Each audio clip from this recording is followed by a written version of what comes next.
The Broken Empires RPG is coming to Kickstarter this summer. If you want to help me bring this game to life, go to play.thebrokenempires.com and sign up for your VIP membership today. Just sort of here's enough to know that there's a sarcophagus somewhere in the palace basement under catacombs kind of thing, and that was brought in, and that's mysterious. And why is this guy hiding it, and what is going on? Ooh, this could be important.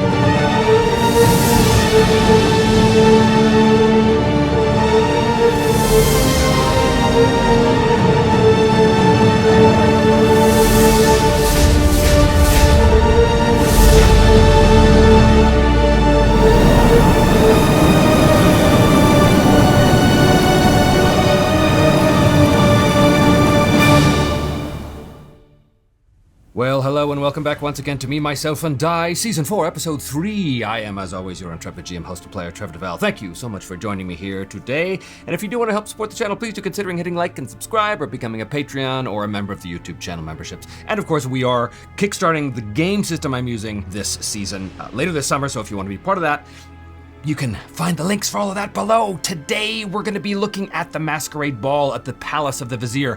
Vale is here to try and find out what the Vizier's connection is to the Lich Montserrat. We know that there is a connection, but we don't know what the nature of that connection is. Now, she has sort of bluffed her way in here. Now, what I originally thought was going to be a social encounter, I don't actually think is going to be a quote-unquote social encounter. This is actually more of an undercover investigation, and I think what's really at stake here is that she is trying to gather as many clues as she can to try and discover what it is about Montserrat that the Vizier knows. So she has to engage in various things, and she can do that in many, many different ways, and accumulate success levels. But on the other hand, every time she raises suspicion, that's going to create a suspicion meter index. So essentially how I'm going to do this is, every time she fails a roll, or she does something that could be considered kind of suspicious, the suspicion level is going to go up by 1. Now, it's fine until it gets to 3. Once it gets to 3, at any point she does something suspicious, she's got to roll a d10. And if she gets the current suspicion level or less, something goes wrong, she's discovered, her cover is blown, whatever the case is. But on the other hand, for every 4 success levels she generates through talking to people or snooping around or whatever she's gonna do, that's gonna generate a clue. And if she gets 3 clues, that's going to give her an answer. Now, I don't know what those clues are. They're going to be completely randomized, but that is her goal. Now, the ball has 3 phases to it. One is the mingling phase. This is the first phase where all of these nobles are sitting around chatting each other up, but let's face it, they're all vying for the attention of the Vizier, and they're all there to look good. So that's probably the most dangerous phase for Vale because she's a newcomer and newcomers get gossiped about. So she has to be careful about what she does because she's going to be under observation. The next phase is going to move into the fireworks phase. So this is essentially the Vizier has decided that he's got the guild of, what do they call them?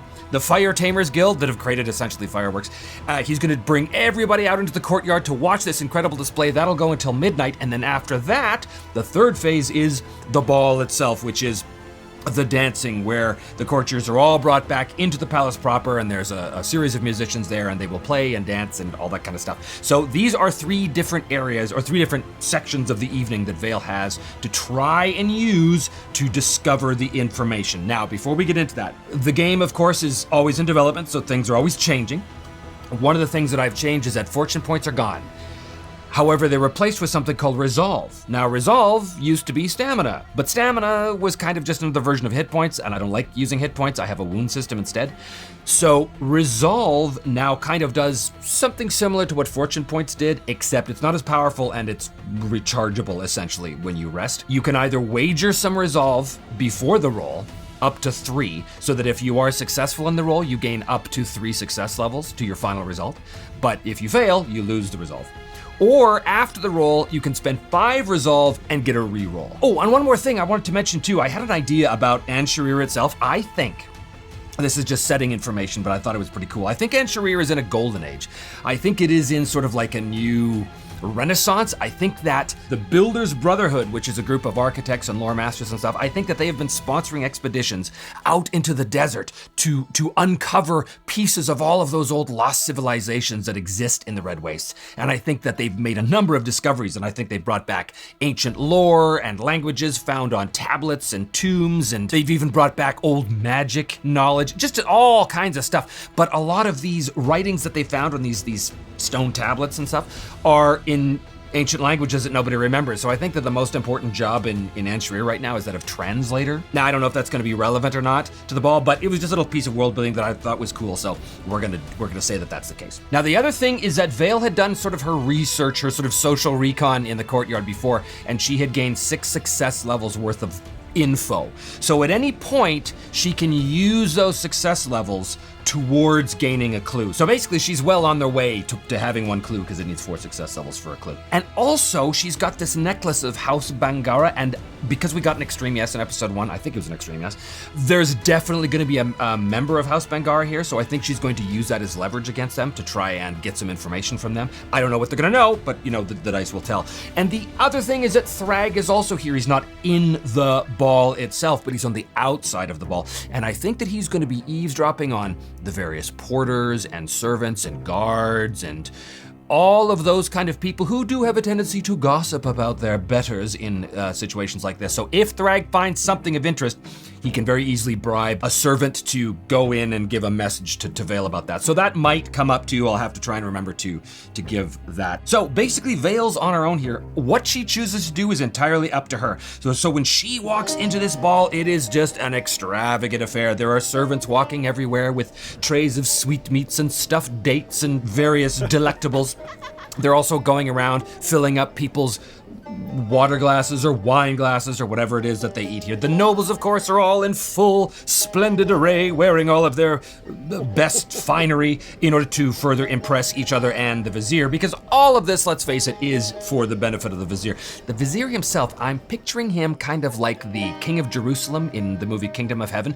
Not that he's a leper, but that he always keeps himself behind a metal mask that masks his intentions, his reactions, that kind of thing. Now, Vale can't just walk up to the vizier and start talking to him. I mean, she could, but she'd be dismissed out of hand. Who is she? Nobody knows who she is, and the vizier doesn't know who she is. And also, that could be really dangerous because she doesn't know if the vizier is connected to the Lich in a bad way. I think that talking to the vizier is probably a thing of last resort. I think she wants to try everything else before she actually has to speak with him. It's possible she gets through this whole thing without even having to talk to him at all. So here's hoping that it goes well. When she emerges into the ball, and again, she's dressed as an angel of the god Mere, or the goddess Mere.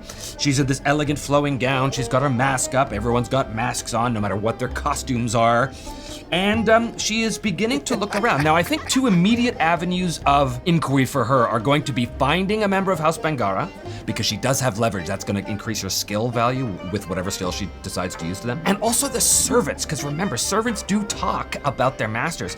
I think that she wants to talk to some servants, but if she does that, that's going to be a little weird. She's under observation. She's the new girl. And in fact, as soon as she walks in, all of the eyes of the various courtiers very subtly, or not so subtly, kind of move over and give her the old one, up and down, like, who's this? So she's going to be the subject of scrutiny. So she doesn't want to do anything too suspicious out of the gate. She's going to look for a member of House Bangara. Now, we know, because of the roll from episode 1, that there is a member of the house here, but I don't know who that person is. So what I'm going to do is I'm going to go to Kevin Crawford's Scarlet Heroes, which is a great game unto itself, but also has incredible random tables like all of Kevin's books do. And I'm going to go to the Actors' Relationships and Reactions table and just randomly generate this member of House Bangara. So, a high military officer. Oh, a general. Now, what's this guy's name? I have a bunch of names that I have randomly come up with. Darion Bangara. What is a memorable trait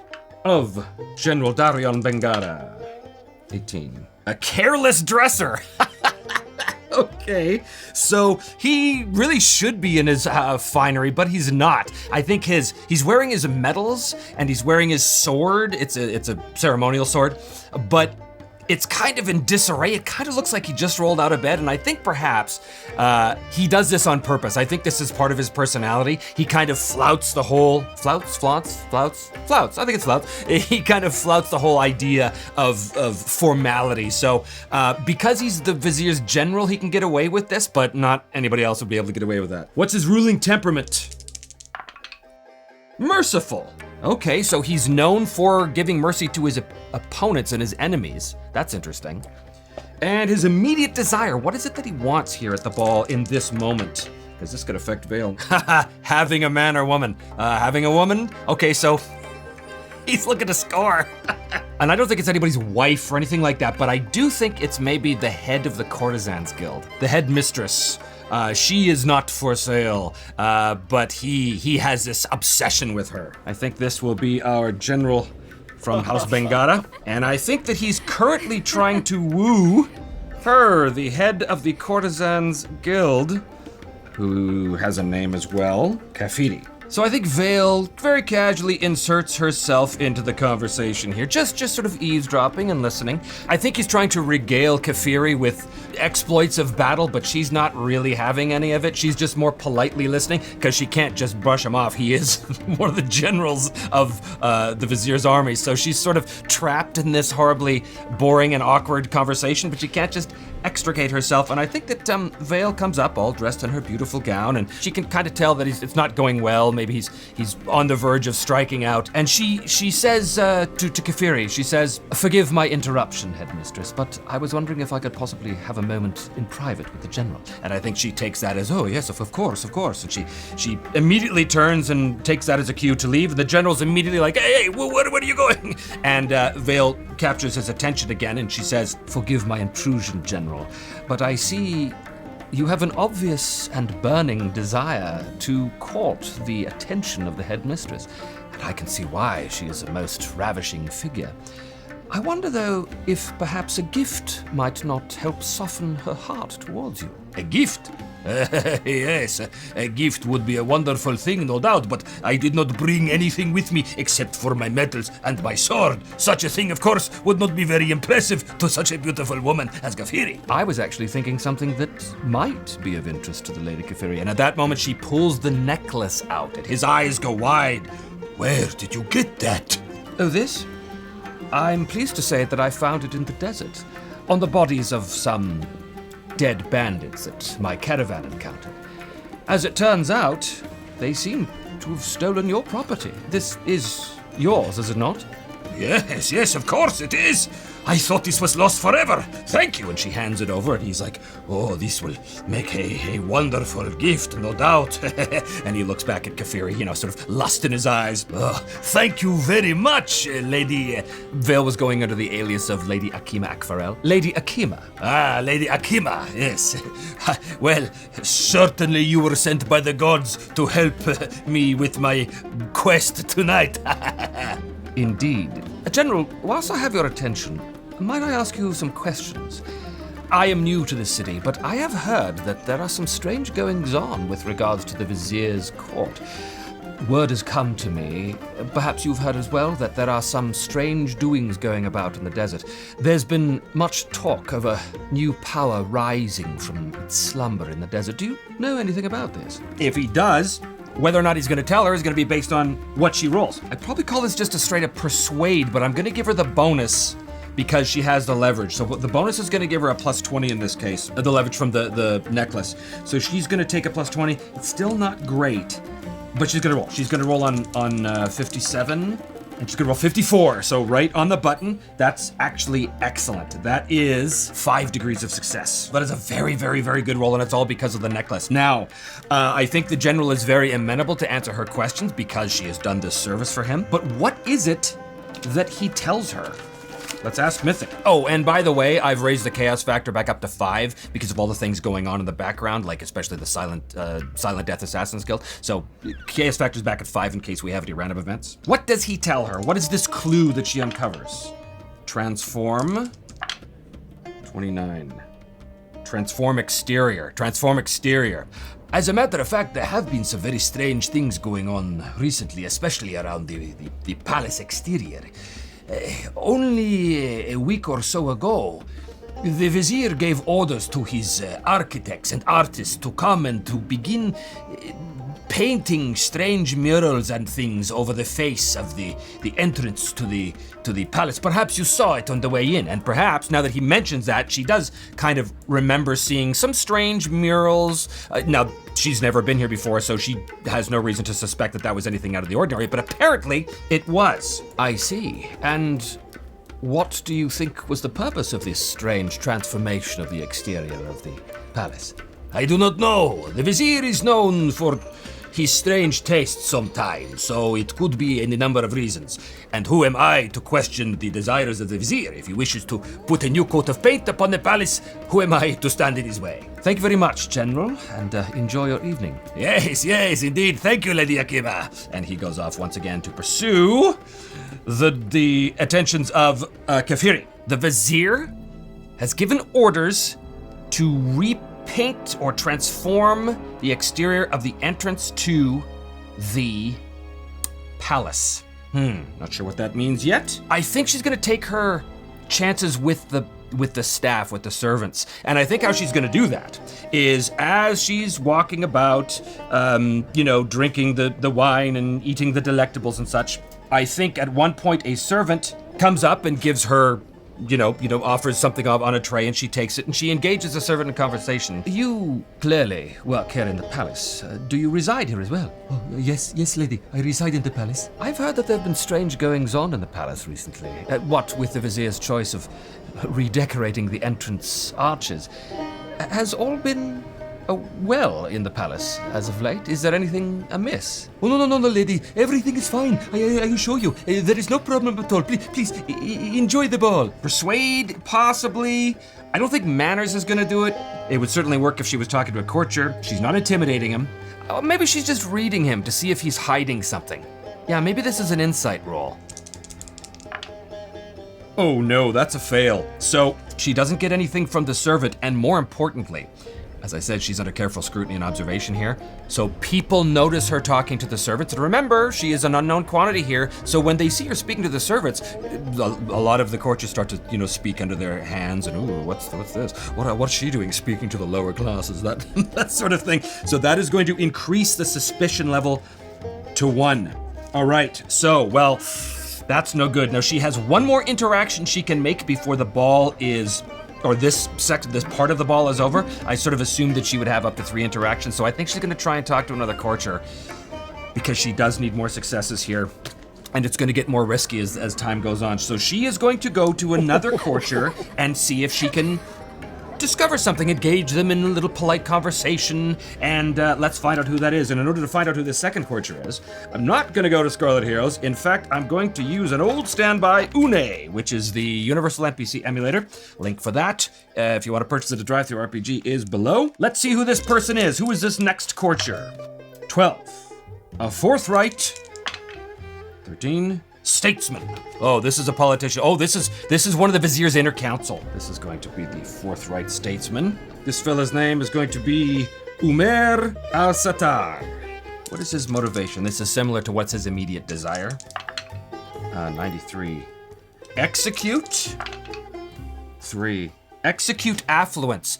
Oh, execution of affluence. So he is here to ensure that this party goes off without a hitch. So I think this is like his master of the household. So he is busy overseeing the party and making sure that the ball all is going well. I think perhaps he even has like he's even got a parchment with him that he's checking things off of to make sure that everything is going well. I think he's talking to somebody else.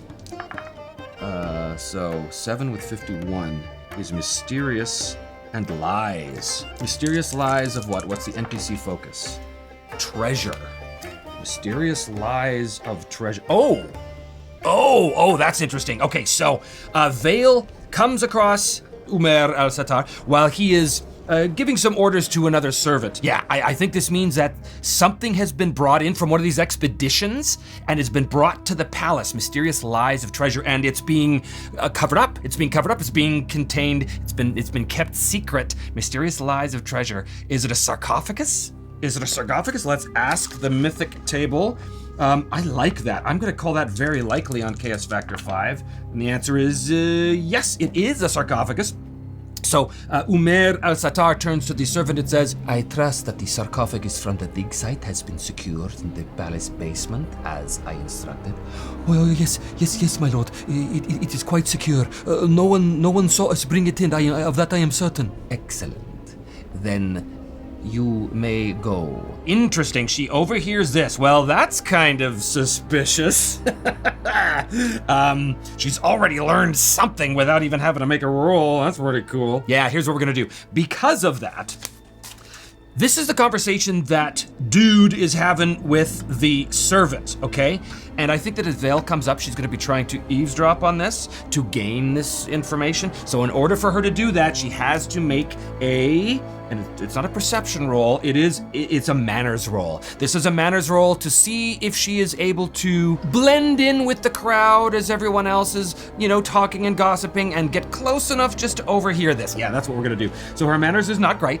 It is 36. So she's gonna roll 36. Now, if she succeeds in this, she's going to get success levels towards another clue. If she fails, it's going to be suspicious that she's eavesdropping. Here we go, 36 and 41. That's so close, but it's not gonna do it.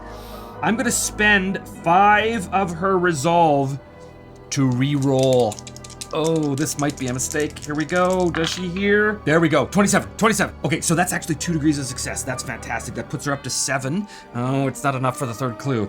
That's okay. That's okay. So she does, in fact, overhear this conversation and doesn't interrupt or anything, just sort of hears enough to know that there's a sarcophagus somewhere in the palace basement under catacombs kind of thing, and that was brought in, and that's mysterious. And why is this guy hiding it? And what is going on? Ooh, this could be important. So that was the third interaction she has in this part of the ball.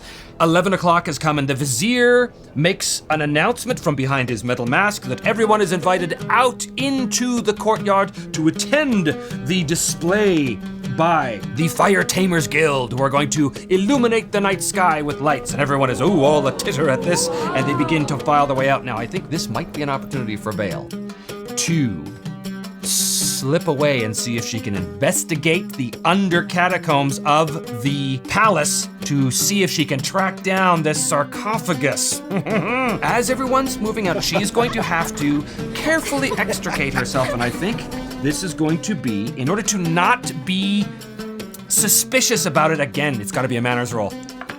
And 38 on 36. Nope, it's so close. Nope. Okay, so that's a failure, but that's okay. She's able to extricate herself from the group as everyone is filing back out in the courtyard. She manages to graciously make her way towards the back of the palace and find a single stairway going down into the bowels. Now, there's gonna be guards everywhere, there's gonna be locked doors, there's gonna be all kinds of stuff, but she has also raised suspicion. So her suspicion level is currently at 2.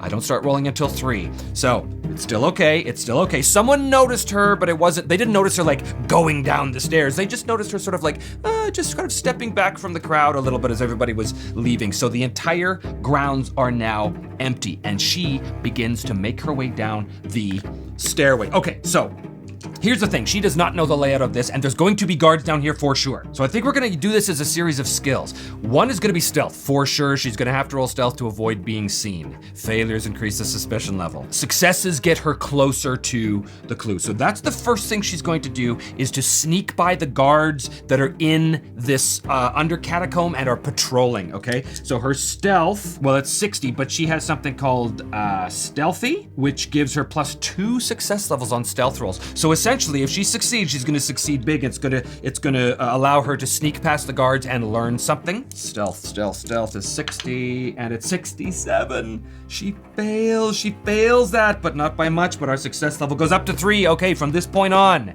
I roll a D10, and if I get the current suspicion level or less, she's found out. Something has gone wrong. Suspicions have been aroused. So she turns down the wrong corridor, and there's a guard right at the end who just kind of glances over, and she's able to pull back in the shadows at the last second. And the guard kind of, and looks and kind of walks over to make sure there's nobody there, but of course she's gone by then, so the guard kind of, okay, goes back to his post. But so she doesn't get caught from this because she hasn't been found out yet with a suspicion die, but she still needs to track down the sarcophagus.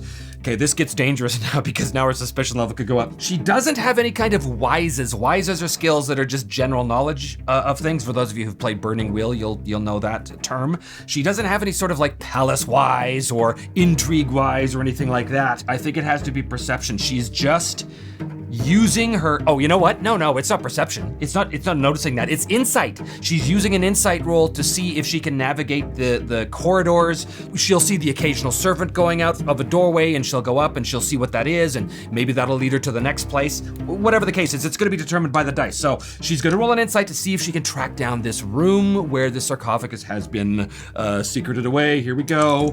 50 and 55. That is a critical fail. That is really bad. A critical fail right now is something we do not want. What does a critical fail mean in this particular circumstance? I don't actually know. It would probably double the suspicion level, I would guess. Don't have any hard and fast rules about that. That's the advantage of, that's the joy of developing a game as I go. But I'm gonna spend a reroll because that's terrible. I'm gonna spend 5 resolve. So she is out of rerolls now. She's only got 3 resolve left. Here we go. This is for 50. Okay, all right, so she succeeds with 2 degrees, which puts her up to 9. So she is able, I think in this case, she's found the next clue. She's found the sarcophagus room. So I think that it's in a sub-level of the catacombs, basically. She's managed to sneak past the guards, and I think that it's secreted away in a crate with a bunch of other crates. And the only reason why she's able to even determine that it is what it is because of the information she's gained already from listening to Umer al-Sattar talk about it. Because when he was talking to the servant, he mentioned a few things like ensure that the crate is safe and make sure it's the 3rd one from the left wall or whatever he said, and that allows her to go, this is the thing. Okay, so now she does discover the sarcophagus, but what is interesting about the sarcophagus? That's the question we need to ask the mythic chart. What is the nature of this clue with regards to the sarcophagus? 76. Relinquish. 51. Relinquish leadership. Relinquish leadership. Okay, relinquish leadership. I think I know what that means. The crate isn't nailed shut, but she opens the crate and there standing before her is this ornate blue and gold sarcophagus, clearly just dug from the desert sands, and it's in the shape of an old pharaoh, basically. And it is also unlatched. It is able to be opened, and she very, very cautiously looks around, making sure nobody's discovered her here, and they haven't. She opens up the sarcophagus. Relinquish leadership. Oh, this is terrible. She opens up the sarcophagus and there she sees what should be a mummy, but it's not really a mummy. It's more of a desiccated corpse in regal and noble robes. So clearly the body has been mummified, but it hasn't been wrapped. It's not like, classic Egyptian mummy. It kind of looks like a lich, dare I say. But it's not a lich. It's not the lich. This was obviously an ancient king or something like this, and clearly there's an indentation into the desiccated dead flesh of this old ancient king, if that's what he was, that clearly shows there was at one point like a circlet with a diadem, a circlet with like a little jewel built into it that was pressing into the flesh of the forehead. But whatever it was, it is now gone. It is no longer there. And it looks like there's other like objects of clear value on it that haven't been pilfered. Like she can see it's got gold bracelets and it's got ruby rings on its dead fingers and all of this stuff. All of that is perfectly intact. The only thing that isn't there is this circlet with this diadem, with this little gem attached to it. All right. So that's clue number 2. So that is while the fireworks are going on, and in fact, as she is examining this desiccated corpse from far above and echoing through the corridors of the undercroft and the sublevels of the catacombs underneath the palace, she can hear the thud and the boom of these fireworks going off somewhere over the skies of Ansharir. Boom, boom, boom, boom, boom. And she decides to leave, so she goes back up towards the palace, and in fact, as she gets closer, she starts to hear the oohs and ahs of the crowd as they are marveling outside the palace at the fireworks display going off. So she emerges into the courtyard just as the fireworks display is kind of abating. Now here's the thing. She needs to do a perception check on the vizier because she has a suspicion that that circlet might be on the vizier. So she is going to get close to the vizier, or try to. As the crowd comes back into the palace and the music starts, this is after midnight now, the music begins to play and the courtiers begin to bow to each other and begin to engage in their courtly dances, and the vizier once again takes his place up on his high stony perch overlooking the entire thing. I think that Vale is going to try and very, very surreptitiously just make her way to get close enough to the vizier to do a perception test. But in order to do that, again, without raising suspicion, she has to do a manners check. She can't just blunder up to the vizier and go, huh, what do you got on your head? She can't do that. No, she has to be very surreptitious about it, and I think this is definitely gonna be manners. She's gonna try and get close without arousing suspicion. So that's a critical fail. That's a critical fail. So all eyes are on her. All eyes are on her. They cannot take her, the courtiers can't take their eyes off of this beautiful woman, this stranger who's just emerged, and the stranger who now people start to talk, wait a minute, she wasn't even here for the fireworks. What that's gonna do is that's gonna increase the success level the suspicion level from 3 to 5, which means she must now roll a d10, and if she rolls a 5 or less, her cover is blown as she gets towards the vizier. Here we go, 5 or less, and it's 10, it's 10, it's good, she is fine, she is good. So people are very suspicious of her, but they're not saying anything. Okay, now that she's gotten close enough, she's going to do a perception. This perception is going to, actually, you know what? She doesn't even have to do a perception. She's got these 3 backup success levels, and there's also Thrag, which I forgot about. I forgot about Thrag. Let's ask about Thrag. Does Thrag learn anything by eavesdropping on the bodyguards and the servants and the porters and the meal preparers and all of that stuff? Does he learn anything that could possibly help Vale in this situation? I probably should have rolled this before, but that's okay. I'm gonna roll 50-50 because I don't actually know. And 55 is a no, but it is our chaos factor. We have a random event happening. And this is weird timing, because this should have been before, but that's okay. What is the focus of the random event? 62, move away from a thread. Rolling a d6 on this. 4, find and deal with the lich. Find and deal with the lich. We're moving away from that thread. What is the random event? 09, attain. 08, attain benefits. Move away from a thread. Attain benefits. Oh, yeah, that's gonna happen. Okay, great. So Thrag overhears something out there, and the thing that he overhears is really important. So he immediately goes over to a courtier, and a servant rather, and this is outside the palace, and he shoves like a handful of gold coins into his hand with a hastily scrawled note, because Thrag is literate, he can write. He can't speak, he can write, but he shoves the note into the hand of the servant and writes down the name of Lady Akima Akfarel on that and gives it and thrusts his hand in the direction of the palace. So the servant, runs up, and as Vale is getting towards the vizier, the servant runs up to her and says, Lady Akima Akfarel, Lady Akima. She turns to him, yes. And he thrusts this note into her hand. And what it says inside, Thrag has been overhearing all kinds of chatter about these porters especially. The porters basically reinforce the idea that this sarcophagus that was brought in from the desert was brought in from a very specific dig site, and that the vizier was very, very, very interested in the sarcophagus. And when it was brought to the palace, he immediately had it opened, and the porters they confirm that he took the circlet off of the head of this ancient king and put it on his own head, almost like he was compelled to do so. So that is going to be Thrag helping out. I'm just going to spend those extra 3 social recon SLs right now to put us up to 12 to the final. So Vale doesn't have to, I was going to have her do a perception test of Vizier, but she doesn't have to do that now because Thrag's information basically allows her to spend these extra 3 SLs, which puts us up to 12 and gives us the final clue. So what is the third clue? The third clue is 78. Repulse. 5. Repulse attention.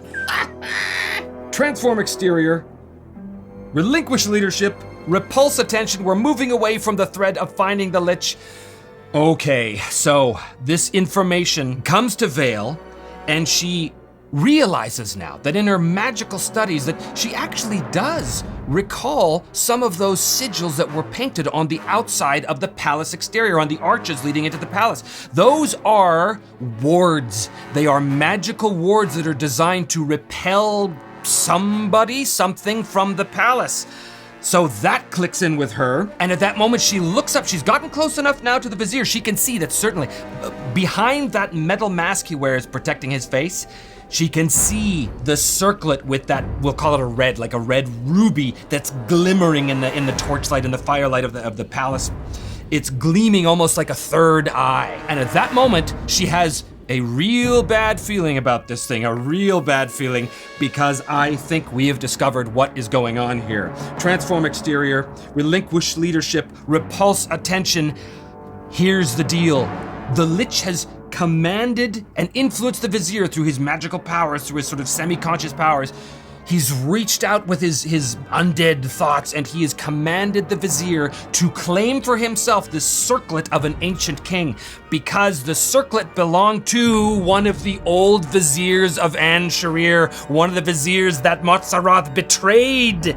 Oh yes, and so he had a connection. This was an arcane tether. The circlet was an arcane tether that he commanded that the vizier wear himself, and the vizier was enthralled by this, and he did. And so by doing so, the Lich Montserrat now has essentially mind control over the vizier, which means the vizier is essentially a puppet of Montserrat in this exact moment. Now, how does Vale confirm all this? She sees the circlet, she gets the information from Thrag, she realizes that all of these pieces add up, and there's one final test she's going to do to make sure that this hypothesis is correct, and that is she's going to cast a spell. She believes that the essence of the Lich is somehow clinging to both the vizier and this circlet specifically. She believes that this is the case, so she is going to cast a very, very, very subtle surreptitious spell to determine if she can sense anything of Montserrat's presence in that circlet and in the vizier himself. Witness and spirit, that's going to be the bind and the strand that she combines in order to make this work. But now we need to know how much resolve is going to cost her on that spell. So it's 2 for the range of close, which is the vizier's within 30 feet, so that's close. The target is one individual target, which is another 2 SLs. The duration is just instant, so that's gonna be free. And the sense, hearing actually. So if this works, she'll hear something that'll confirm. Okay, great. So she very, very surreptitiously begins to cast a spell. Now this is extremely subtle. I think that there's only going to be in this case, there's going to be one weave reaction. It's a very, very subtle spell. It's not challenging the laws of reality very much. Her total skill for this is going to be pretty good. It's going to be 70, okay? She needs to generate 6 success levels in order for this spell to work. Here we go, 70%. Okay. Oh, look at this. This is critical. This is the critical success. Critical success means she doubles the success level she generates. So she's generated 8 success levels. She only needed 6. If she hadn't got enough, she needed 6. If she had rolled like 32 or something, that would have been 3 success levels. She would have been short. She would have had to expend her resolve to do it, but her resolve is very low. Right now, though, she rolled a critical success, which is more than enough for this spell to work. It does, but we have a weave reaction. We're going to randomly determine what the weave reaction is. What's it going to be? It's gonna be chaos. Something unpredictable tears up the weave. Unless she chooses to mitigate the weave. She's got more than enough. She only needed 6, she rolled 8. So she can easily spend the extra success levels to mitigate that weave reaction. It does not happen.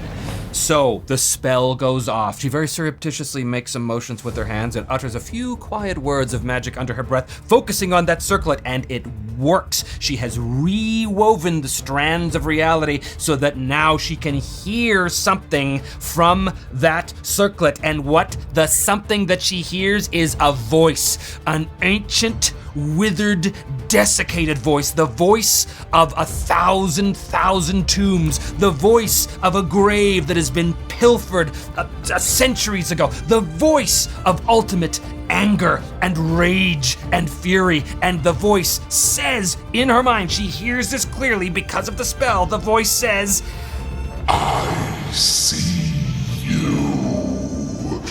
And that is where we're going to have to end this episode, right here at the ball. Vale has confirmed that in fact the circlet is now controlling the Vizier, and the Lich Motzaroth is in control of the circlet. That explains everything that's going on here. This is amazing. Please do hit like and subscribe, or consider joining us on Patreon or on the YouTube channel memberships. And if you do want to help support the Kickstarter for the game, the links for all of that is below as well. Thanks everybody so much fun, and we will see you on the next episode of Me, Myself, and Die.